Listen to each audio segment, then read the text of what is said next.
football a sa place dans ce pays, ça, même si les résultats sont en dents de scie, même si aujourd'hui l'équipe nationale est l'arbre qui cache la forêt, aussi parce que malgré tout il y a des résultats, mais ce n'est pas seulement ça le football, c'est pas ça le football.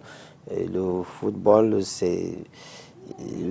Excusez-moi de dire que je viens de 33 ans, de 32 ans à l'étranger, malgré les longs séjours au Cameroun de temps en temps comme là, j'ai constaté que le football ne produit pas assez. C'est-à-dire que nous avons un gros souci. On pouvait vivre du football, mais on ne vit pas du football au Cameroun.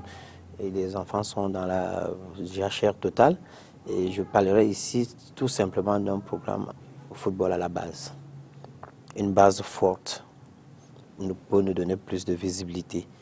Quand on dit aujourd'hui que Dakar, au Sénégal, avec Djambars aujourd'hui, qui a des joueurs aujourd'hui à l'étranger, le football sénégalais commence à prospérer, et que quelqu'un peut vivre de ce métier, et derrière le football, on peut avoir plusieurs métiers autour du football, hein, des métiers liés au football. Donc le Cameroun peut, c'est vrai qu'on ne peut pas développer un pays par le foot, sinon le Brésil serait développé par le football, ou l'Argentine, où on trouve plus d'engouement, plus de trucs, mais on peut améliorer la condition de plusieurs footballeurs par le foot, les métiers liés au foot. Imaginez-vous seulement à la base, si on avait une bonne base au Cameroun avec des championnats de jeunes qui se jouent comme à l'époque, liés à l'école, on aurait pu non seulement avoir des bons joueurs, mais aussi recruter des éducateurs qui pouvaient avoir des salaires de 40-50 000 et qui pouvaient empêcher la délinquance dans des quartiers difficiles au Cameroun. C'est-à-dire que dans chaque quartier, on pouvait avoir, ou dans chaque lycée, ou dans chaque collège, avoir même des anciens joueurs comme éducateurs dans ces quartiers. Ça pouvait nous favoriser à avoir non seulement des joueurs, parce que quand vous voyez le nombre de joueurs de talent que nous perdons chaque année au Cameroun, parce qu'il y a manque de compétition, et on aurait eu beaucoup d'Etofis, on aurait eu beaucoup de Mbappé Lépé, beaucoup de Thomas Kono, de Joseph-Antoine Bell, on aurait pu. Mais le peu qu'on a, on essaie de faire le résultat avec. Donc je ne vais pas vous étaler ici parce que mon programme il est sur 16 points. Mais le point le plus essentiel, c'est le football à la base. Comment organiser le football à la base, c'est-à-dire avec le football, avec avoir dans tout le Cameroun les U10, les U9, U12, U15 jusqu'au U20, bien organisé avec des éducateurs par quartier ou par région, par département. Ça n'est pas un gros budget. Donc, la fédération n'est pas là que pour le football professionnel ou pour l'équipe nationale. La fédération est là pour le football à la base. C'est quoi une fédération? C'est vulgariser et promouvoir le football.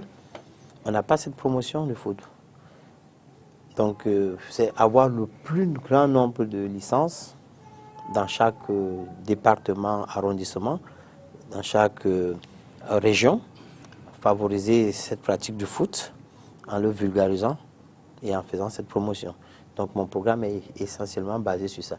Et je sais que de ce football de base, qui va nourrir le football professionnel, et le football professionnel va nourrir le football de base.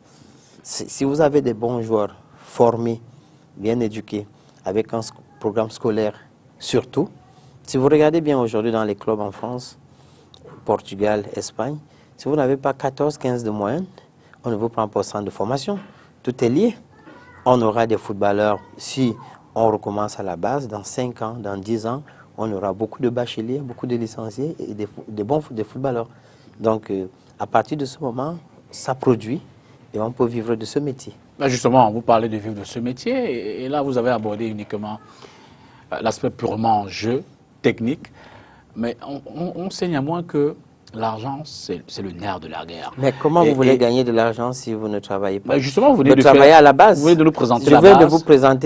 Je viens de vous dire que si nous avons des bons footballeurs à la base, bien éduqués, avec quelque chose, un bagage intellectuel, vous aurez les Sadio Mané, vous aurez plusieurs footballeurs africains comme, même si je me répète, comme Roger Febas, Samuel Eto'o, Lucien Métomo, on aura plusieurs joueurs comme ça. À l'époque, on avait cette base-là. Mais comment vous financez Non, Comment vous financez? Nous jouons une Coupe du Monde, une Coupe d'Afrique. L'argent, les 1 milliard qu'on va au procès, vous pensez qu'avec seulement 1 milliard, on peut financer? Je ne veux pas vous donner tous mes chiffres. Avec 1 milliard, vous financez le football local, le football jeune. La licence est d'ailleurs d'abord très chère. Vraiment cher, une licence de jeune. Je suis président de club. Il faut déjà baisser cette licence. Il faut aller chercher l'argent maintenant dans des sociétés administratives. Le chef de l'État nous a fait une faveur en nous donnant 0%, 5% pour des compagnies qui allaient chercher. Qui allait chercher ça? Il faut aller chercher ça. Il a fait ce décret, mais personne ne va chercher. C'est à la fédération de pousser les clubs. C'est à la fédération quand je dis promouvoir, c'est la fédération de travailler pour avoir l'argent. On vient de faire partie Puma. On n'a plus assez d'argent à la fédération, tout le monde le sait. Mais c'est en gagnant les Coupes d'Afrique, en gagnant les Coupes du Monde, en jouant les Coupes du Monde que l'argent rentre. Maintenant, quand cet argent rentre, il faut le reverser à la base. Vous savez combien un club de deuxième division au Cameroun amateur, comme le mien, joue en deuxième division régionale? 0. En département, c'est pire. On donne 8 licences, on vous donne 8 licences, on sait comment ce président de club paye ses maillots, il s'endette pour payer ses maillots, ses godasses, son affiliation. Si le football était organisé à la base, chaque ligue régionale pouvait se prendre en charge. Il paye les licences à la région, on envoie l'argent à la fédération. Le retour de cet argent est difficile. Et si on laisse ces régions autonomes, comme moi je propose, la décentralisation de la ligue régionale, chaque région peut vivre de ses moyens, c'est-à-dire qu'il encaisse ses licences, organise ses stages et paye ses arbitres et ses entraîneurs, et organise ses matchs. Aujourd'hui, il faut attendre l'argent de Yaoundé qui n'arrive pas, et on n'a pas joué à l'Est. On n'a pas joué, même dans le Mbam où je suis originaire, combien de matchs on a joué, combien de matchs? Championnat de première division. Je profite même d'ailleurs pour dire que les clubs de l'élite One qui ont joué là, certains sont descendus. À base de quoi? Vous jouez un match 2 mois après? C'est pas un championnat. C'est pas un championnat. L'autre reproche qu'on fait également aux organisateurs, aux acteurs du sport, notamment les présidents de clubs, contrairement à la loi, c'est de ne pas mettre du contenu à ces clubs quand on sait que la loi préconise justement de créer des sociétés à objet sportif. Oui, mais on se rend compte que les clubs, en général, c'est des individus.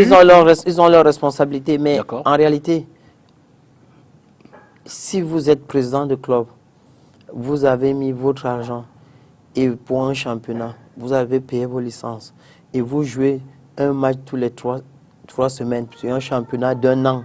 Vous allez jouer 10 matchs. Quel que soit le meilleur gestionnaire, vous allez être le meilleur président. Sauf si vous êtes milliardaire, que vous mettez votre argent. Et ce n'est pas l'intérêt quand vous venez au football. C'est pas pour gagner de l'argent non plus, mais c'est pour faire gagner l'argent aux joueurs, pour que votre club, votre société prospère. Vous ne pouvez pas être directeur de STV et vous tournez à perte. Vous faites des émissions toutes les 2 semaines. Si on vous demande de faire l'émission, vous ouvrez aujourd'hui, vous attendez 1 semaine pour produire, cette société va tomber.